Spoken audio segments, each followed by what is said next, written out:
Metode pendidikan Islam adalah prosedur umum dalam penyampaian materi untuk mencapai tujuan pendidikan yang didasarkan atas asumsi tertentu tentang hakikat Islam sebagai suprasistem.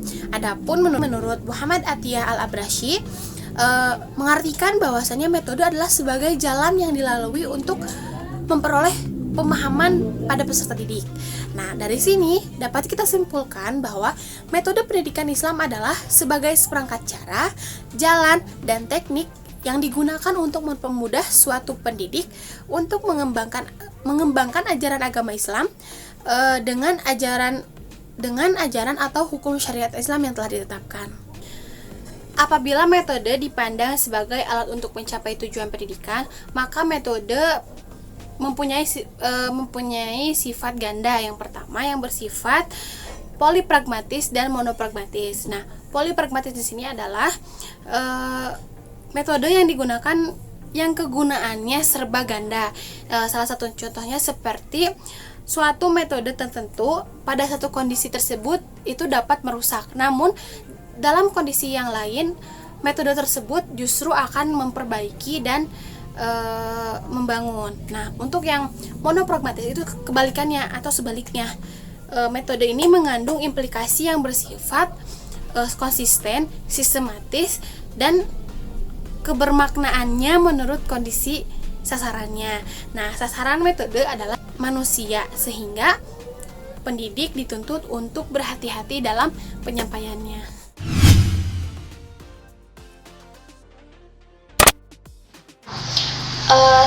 Sebelumnya kita harus tahu terlebih dahulu apa yang dinamakan metode. Metode adalah cara mengajar dalam pendidikan Islam itu seperti apa dan bagaimana. Seorang pendidik jika belajarnya tanpa menggunakan metode, maka hasilnya tidak akan menentu. Nah, jadi di sini tujuan diadakan metode adalah menjadikan proses hasil belajar mengajar itu lebih berguna, lebih berarti, lebih mudah memahami, lebih mudah menanggapi, lebih semangat, dan peserta didik itu lebih termotivasi dalam proses pembelajarannya. Lalu ada tugas metode pendidikan Islam. Tugas metode pendidikan Islam yang pertama yaitu mengadakan aplikasi prinsip psikologis dan prinsip pedagogis, di mana prinsip psikologis itu peserta didik akan lebih mudah mengikuti pembelajaran jika media pembelajaran yang dipilihnya itu tepat digunakan, agar peserta didik itu lebih mudah mengetahui, memahami dengan materi yang diberikan. Lalu ada prinsip pedagogis. Prinsip pedagogis itu kemampuan transfer ilmu seorang pendidik, baik itu sikap, keterampilan, atau pengetahuannya. Lalu tugas metode pendidikan Islam yang kedua yaitu membuat perubahan sikap, di mana peserta didik itu harus merubah sikap dari yang awalnya tidak baik menjadi baik. Sikap tersebut itu harus sesuai dengan ajaran Islam atau pendidikan Islam. Lalu di sini ada fungsi metode pendidikan Islam. Fungsi metode pendidikan Islam ada 3. Yang pertama, mengarahkan keberhasilan belajar. Kalau kita mengajarkan sesuatu dengan metode, pasti harus ada perencanaan. Nah, dalam perencanaan itu kita sebelumnya berpikir, kita mempunyai tujuan pendidikan Islam seperti ini, bagaimana nih caranya agar dapat mencapai tujuan tersebut? Salah satunya dengan menggunakan metode. Dengan menggunakan metode, keberhasilan tujuan yang akan dicapai tersebut akan lebih terarah dan proses pembelajaran pun akan berhasil. Lalu fungsi yang kedua yaitu memberi kemudahan kepada peserta didik untuk belajar berdasarkan minatnya. Seorang pendidik harus mengenali peserta didiknya, apakah peserta didik bakat dan minatnya seperti apa dan bagaimana. Kemudian materi seperti ini nih metode apa sih yang cocok untuk dilaksanakan dalam proses pembelajaran. Lalu fungsi yang ketiga yaitu mendorong usaha kerjasama antara pendidik dengan peserta didik. Dalam proses pembelajaran pun harus ada kerjasama antara pendidik dengan peserta didik, karena kerjasama antara pendidik dengan peserta didik itu sangat penting, di mana proses pembelajaran pun akan lebih terstruktur.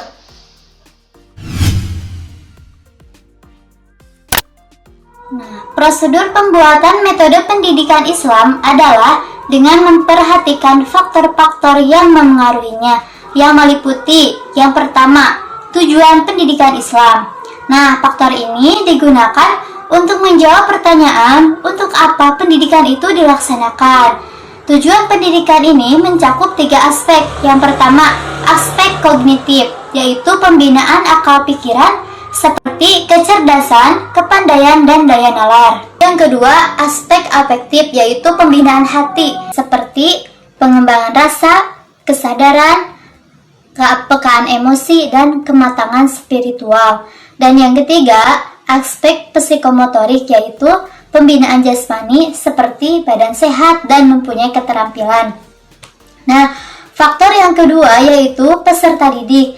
Nah, maksudnya, faktor ini digunakan untuk menjawab pertanyaan untuk apa dan bagaimana metode itu mampu mengembangkan peserta didik dengan mempertimbangkan berbagai tingkat kematangan, kesanggupan, atau kemampuan yang dimilikinya. Seperti itu. Dan yang ketiga, situasi. Nah, jadi faktor ini digunakan untuk menjawab pertanyaan bagaimana peserta didik serta kondisi lingkungannya yang memengaruhinya. Nah, yang keempat, faktor fasilitas. Jadi, faktor ini digunakan untuk menjawab pertanyaan di mana dan bila mana, termasuk juga berbagai fasilitas dan kuantitasnya. Nah, yang kelima, pribadi pendidik. Maksudnya di sini, faktor ini digunakan untuk menjawab pertanyaan oleh siapa serta kompetensi dan kemampuan profesionalnya yang berbeda-beda. Jadi kesimpulannya, tidak selamanya satu metode selalu baik untuk saat yang berbeda-beda. Baik tidaknya bergantung pada beberapa faktor yang mungkin berupa situasi dan kondisi, atau persesuaian dengan selera, atau juga karena metodenya sendiri yang secara intrinsik belum memenuhi persyaratan sebagai metode yang tepat guna. Jadi, semuanya sangat ditentukan oleh pihak yang menciptakan dan melaksanakan metode, juga objek yang menjadi sasarannya. Seperti itu.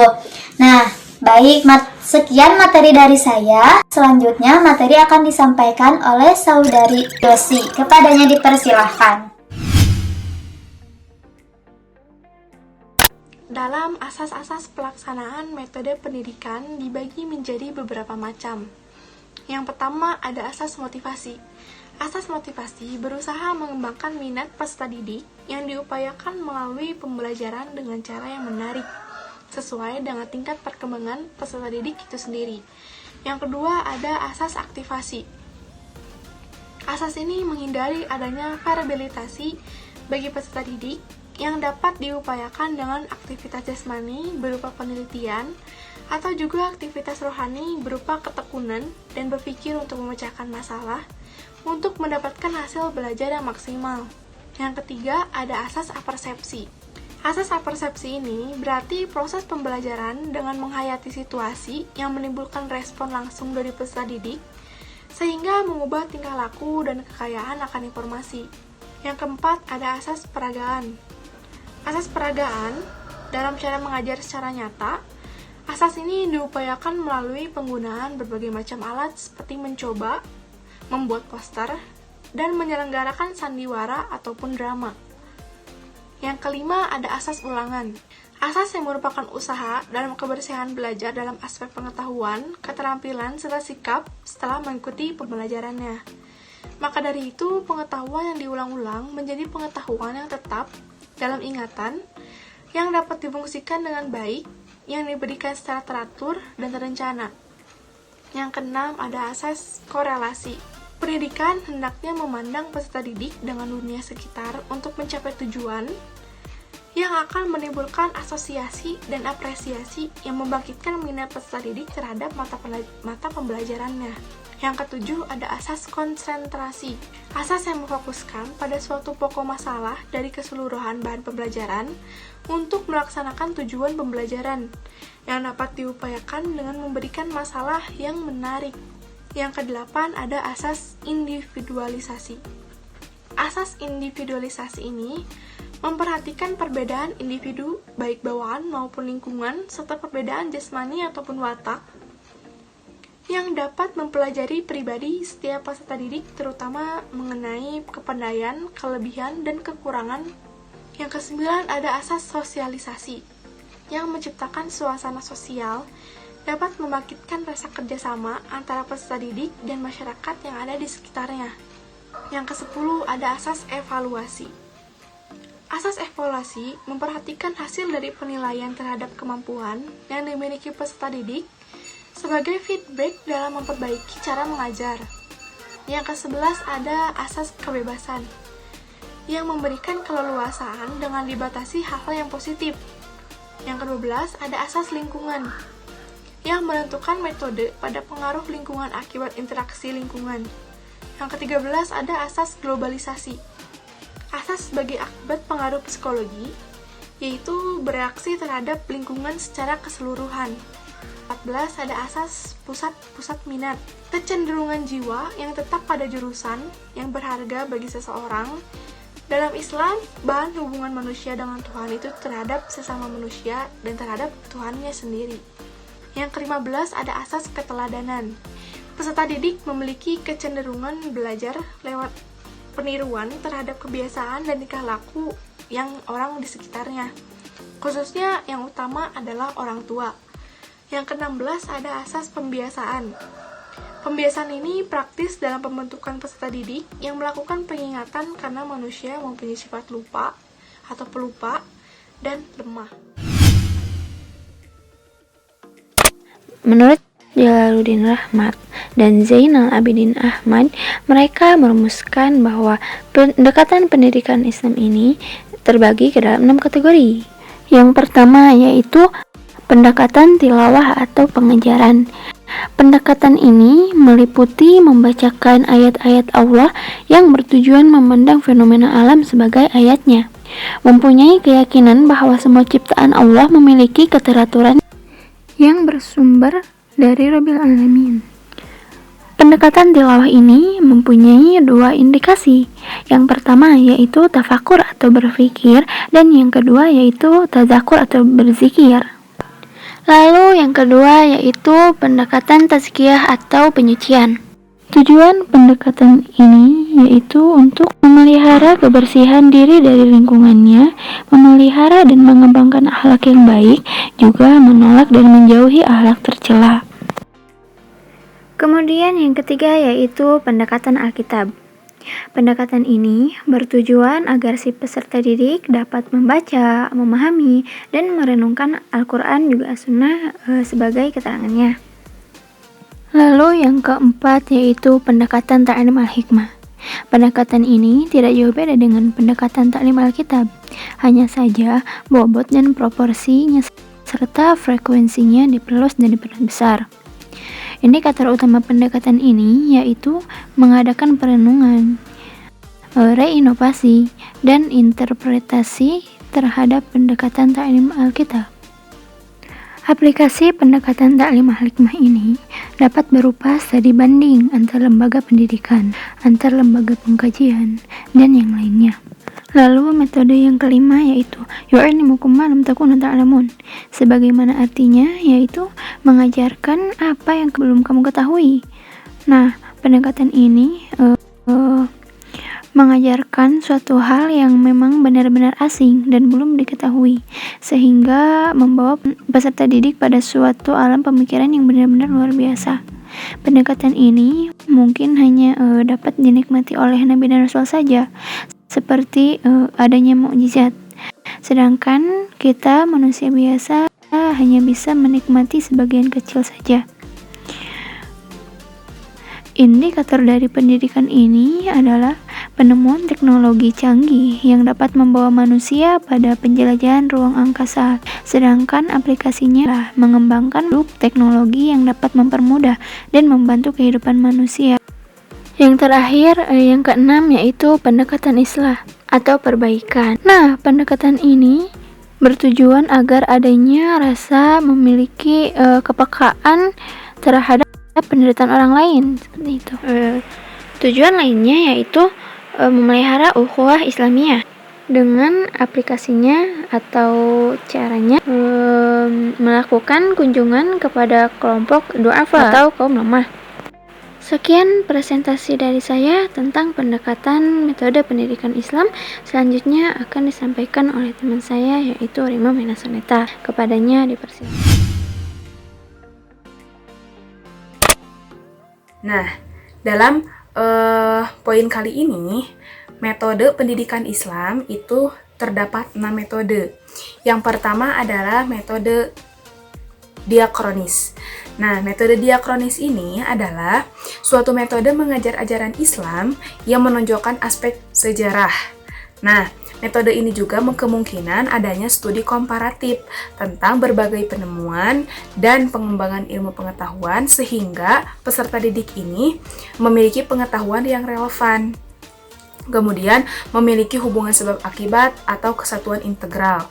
Lebih lanjut, peserta didik dapat menelaah kejadian sejarah dan mengetahui ajaran-ajaran atau lahirnya tiap komponen, kemudian sistem, kemudian subsistem atau suprasistem ajaran Islam. Nah, metode diakronis ini juga disebut dengan metode sosiohistoris, yakni suatu metode pemahaman terhadap suatu kepercayaan, terhadap suatu sejarah atau kejadian yang melekat terhadap waktu, tempat, kejadian tersebut. Yang kedua adalah metode sinkronis analitis.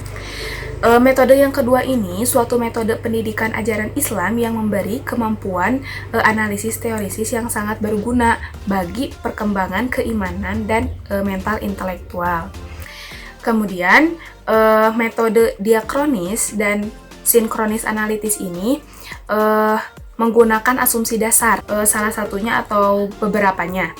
Yang pertama adalah Islam adalah wahyu ilahi dan yang berlainan dengan kebudayaan. Kemudian yang kedua adalah Islam adalah agama yang sempurna. Kemudian yang ketiga adalah wajib untuk umat Islam untuk mengajak kepada kebaikan dan mencegah kepada kemungkaran. Yang ketiga adalah metode problem solving. Nah, metode ini merupakan pelatihan peserta didik yang dihadapkan pada berbagai masalah suatu cabang ilmu pengetahuan dan solusinya. Adapun kelemahan dari metode problem solving ini adalah bahwa perkembangan pikiran peserta didik itu hanya terbatas pada kerangka yang sudah ditetapkan saja. Kemudian yang keempat adalah metode empiris atau tajribiyah. Metode ini adalah suatu metode mengajar yang memungkinkan peserta didik itu mempelajari ajaran Islam melalui proses realisasi. Realisasi itu melalui wujud nyata, aktualisasi melalui aktualnya sama ya, aktual tuh lebih ke kerja nyata, kemudian serta internalisasi norma-norma dan kaidah ilmu melalui proses aplikasi yang menimbulkan suatu interaksi sosial. Nah, ini asumsi dasar dari metode problem solving dan metode empiris ini.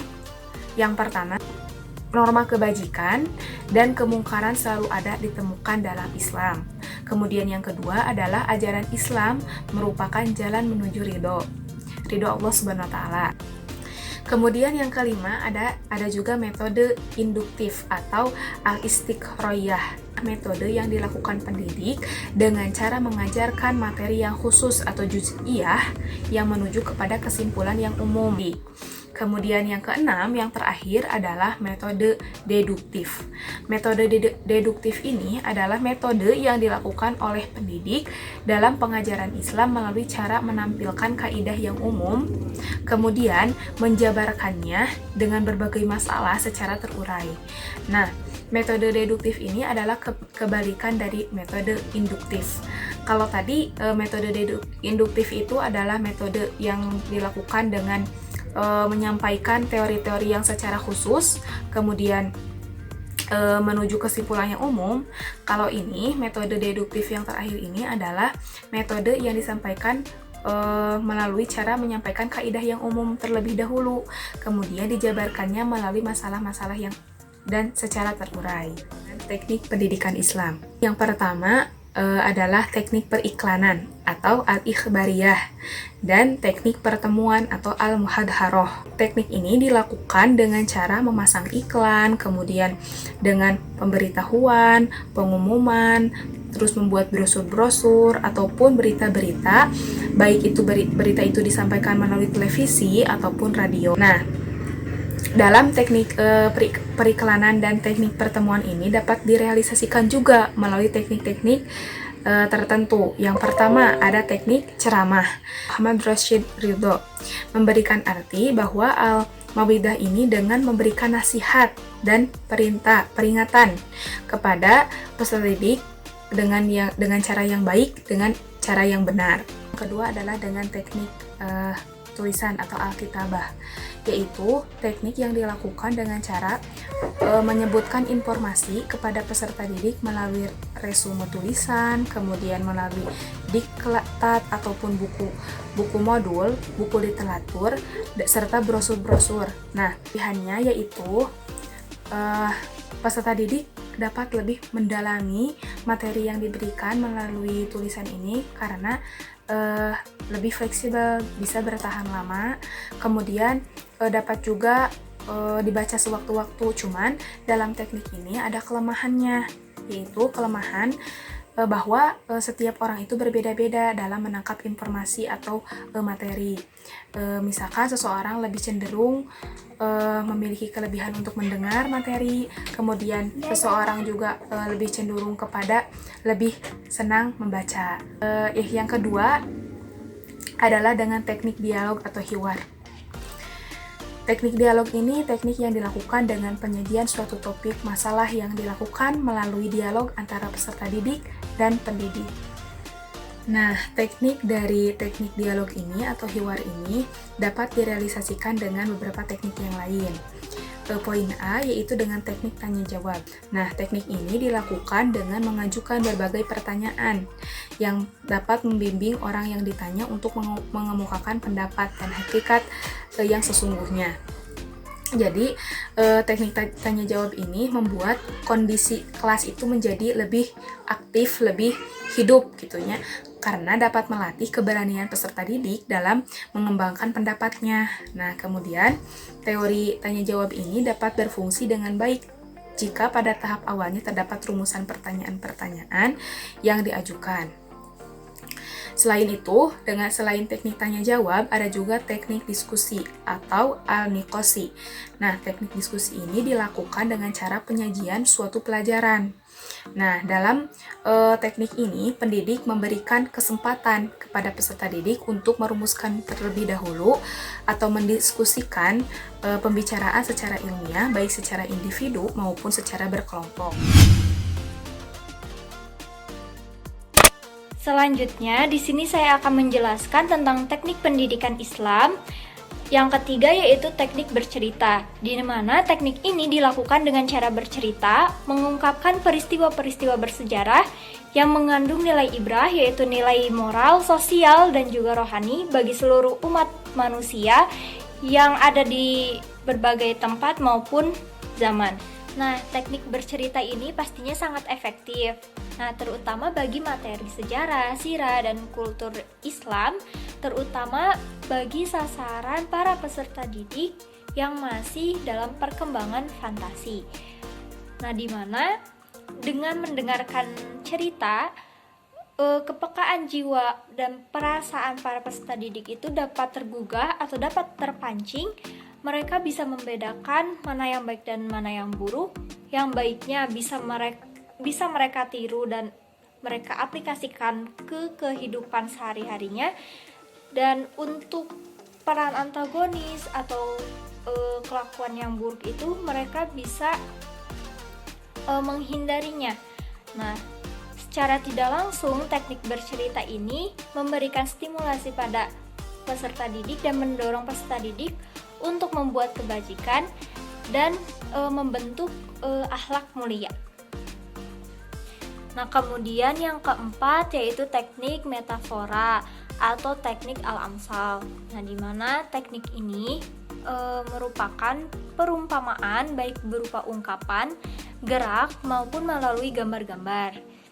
Nah, teknik metafora ini memiliki kelebihan yaitu dapat memberikan pemahaman yang abstrak, konsep yang abstrak terhadap peserta didik, kemudian memberikan kesan dan bekas yang mendalam terhadap pemahaman yang diberikan, yang membawa pemahaman rasional yang mudah dipahami. Kemudian menumbuhkan daya motivasi yang meningkatkan imajinasi yang baik dan meninggalkan imajinasi yang tercela. Teknik metafora ini dapat direalisasikan ke dalam dua bentuk. Yang pertama itu simbolisme verbal, dan di mana cara penyajiannya itu menggunakan bahasa-bahasa yang simbolis yang dapat menarik minat para pendengar. Kemudian yang kedua yaitu teknik karya wisata, di mana cara pelaksanaannya dalam sebuah pembelajaran itu dengan membawa para peserta didik melihat objek yang akan dipelajarinya secara langsung. Contohnya seperti karya wisata ke museum misal, kemudian study tour yang seperti itu. Kemudian yang kelima yaitu teknik imitasi, di mana teknik ini cara penyampaiannya itu menampilkan seperangkat teladan dari pendidik sendiri kepada para peserta didik dengan cara melalui komunikasi transaksi baik di dalam maupun di luar kelas. Nah, untuk merealisasikan teknik ini ada 3 bentuk teknik. Yang pertama yaitu teknik uswatun hasanah. Nah, di mana teknik ini memberikan sikap atau contoh teladan yang baik kepada para peserta didik, baik dalam kelas maupun dalam lingkungan atau kehidupan sehari-hari. Nah, dengan begitu para peserta didik tidak akan segan-segan dalam melakukan atau mencontoh sikap teladan tersebut. Nah, seperti contohnya sholat berjamaah, kerja bakti, kemudian berpartisipasi dalam kegiatan masyarakat dan hal lain sebagainya.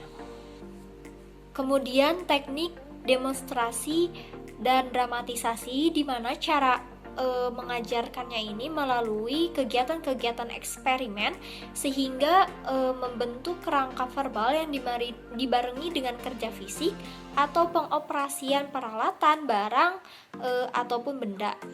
Nah, teknik demonstrasinya itu sendiri dipraktikkan langsung oleh pendidik atau guru. Nah, sedangkan teknik dramatisasinya itu dipraktikkan oleh para peserta didik. Selanjutnya, teknik permainan dan simulasi, di mana cara mengajarkannya diaplikasikan dalam bentuk permainan. Nah, sehingga para peserta didik itu dapat bertindak langsung, memainkan perannya. Nah, teknik permainan dan simulasi ini memiliki tujuan yang pertama untuk melatih keterampilan para peserta didik yang bersifat profesional, kedua memperoleh pemahaman tentang suatu konsep dan prinsip, kemudian melatih memecahkan masalah, lalu memperoleh motivasi kerja dan menimbulkan kesadaran diri, rasa simpati, dan kepekaan. Kemudian yang keenam yaitu teknik drill. Nah, teknik drill ini dilakukan dengan cara memberikan pekerjaan kepada para peserta didik secara kontinu agar para peserta didik terbiasa melakukannya. Nah, teknik drill ini merupakan teknik yang efektif untuk pengajaran akhlak, pembinaan moral yang baik, dan penanaman nilai moral pribadi dan sosial. Nah, bentuk-bentuk teknik drill ini dapat direalisasikan ke dalam 5 bentuk teknik. Yang pertama itu teknik inquiry atau kerja kelompok, di mana cara melakukannya atau cara pengajarannya itu dengan mengajarkan kepada sekelompok peserta didik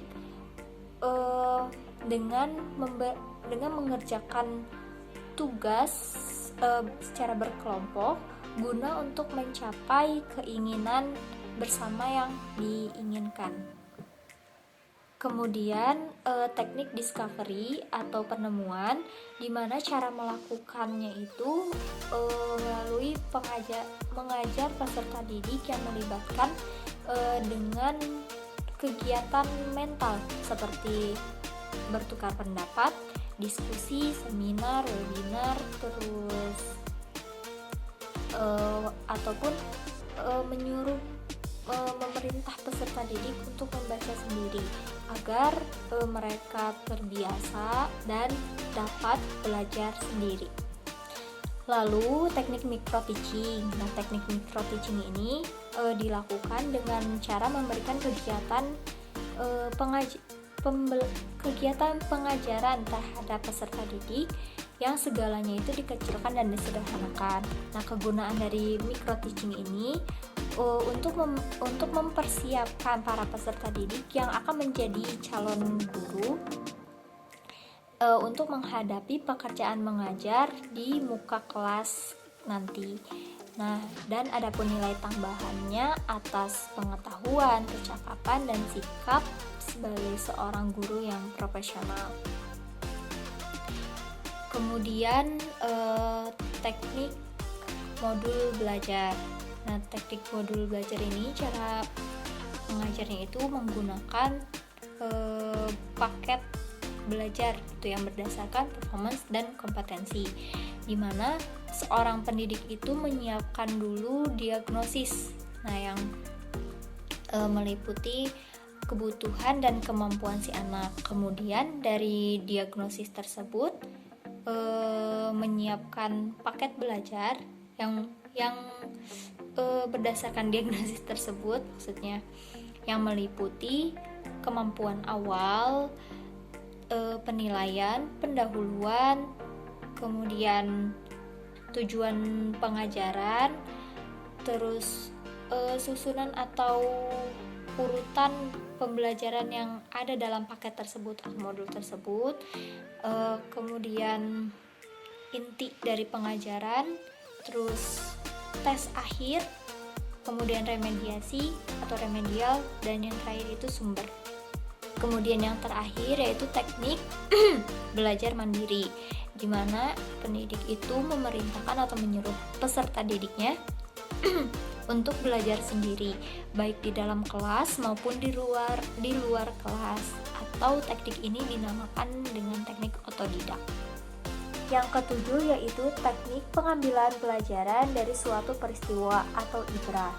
Nah, aplikasi teknik ibrah dalam pendidikan Islam ini adalah suatu teknik yang dilakukan dengan cara mengajar peserta didik melalui pengamatan, perbandingan, dan penganalogian, serta pengambilan keputusan terhadap objek yang dipelajari. Nah, hal tersebut itu akan menyebabkan siswa atau peserta didik mempunyai pengetahuan sesuai dengan harapan masyarakat dan dapat membentuk sikap atau kepribadian yang terampil dan juga profesional, juga dapat meningkatkan keimanannya kepada Allah Subhanahu wa taala. Nah, untuk merealisasikan teknik ini, maka dibagi menjadi 4 bentuk teknik. Yang pertama yaitu eksperimen, di mana peserta didik ditugaskan untuk melakukan percobaan tentang sesuatu yang dimulai dari pengamatan, kemudian penulisan, dan kemudian pada kesimpulan. Kemudian teknik penyajian kerja lapangan, di mana peserta didik itu berpartisipasi langsung ke lapangan kerja di luar sekolah, di mana peserta didik tidak hanya mengobservasi dan melakukan peninjauan di dalam sekolah saja, tetapi mereka turun langsung ke lapangan kerja.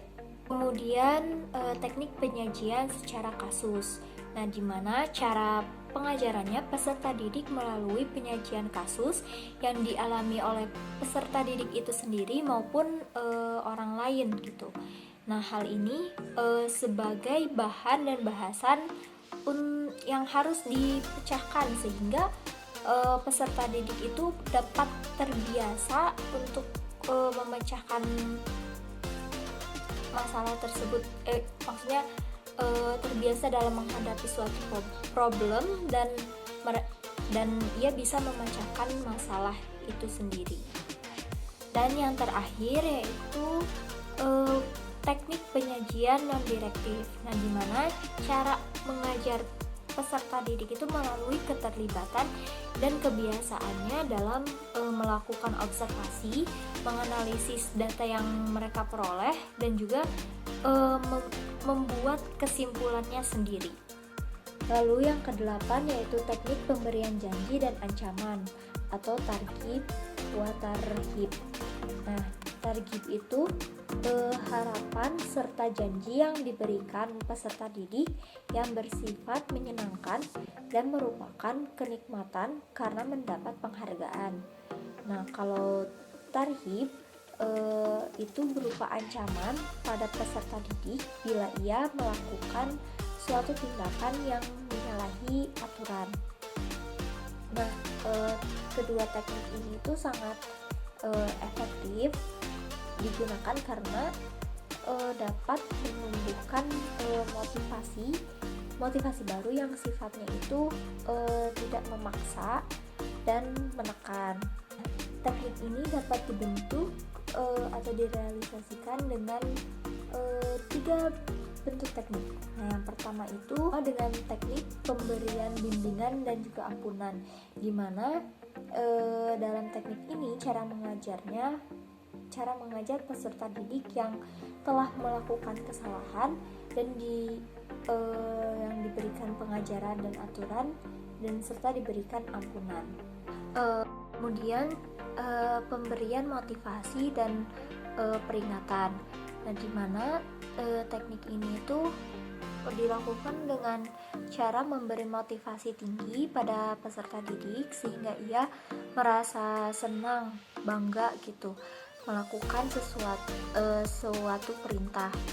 Kemudian teknik anugerah dan hukum, di mana teknik ini dilakukan dengan cara memberikan anugerah pada peserta didik yang berprestasi dan hukuman bagi peserta didik yang melanggar aturan gitu. Nah, yang ke-9 yaitu teknik koreksi dan kritik. Nah, di mana dalam teknik ini dilakukan dengan cara pembahasan dan penyelidikan terhadap suatu topik materi dalam suatu buku ataupun pendapat dari seorang guru yang diberikan kepada peserta didik untuk kemudian dikritik atau dikritisi dengan cara mencari kelemahan-kelemahannya dan dapat dibandingkan atau disandingkan dengan pendapat orang lain gitu atau buku yang lain. Yang ke-10 yaitu teknik perlombaan. Nah, di mana teknik ini dilakukan dengan cara memberikan pelajaran kepada peserta didik melalui upaya yang bersifat kompetisi antara peserta didik yang satu dengan peserta didik yang lain. Nah, teknik ini dapat berupa olah pikir berpikir seperti cerdas cermat, terus olah tulis yang seperti membuat karya ilmiah, resensi buku, terus menggambar. Tapi ada juga kelemahannya. Kelemahannya ini menjadikan peserta didik yang tidak memiliki kemampuan spesial itu jadi minder. Kemudian teknik yang ke-11 yaitu teknik pengajaran berdasarkan kaidah. Nah, teknik ini digunakan oleh seorang pendidik untuk menjelaskan suatu kaidah-kaidah bahasa yang benar sesuai dengan cara peserta didik membaca atau menulis suatu bacaan. Nah, dengan demikian pengetahuan peserta didik itu dapat dikoreksi oleh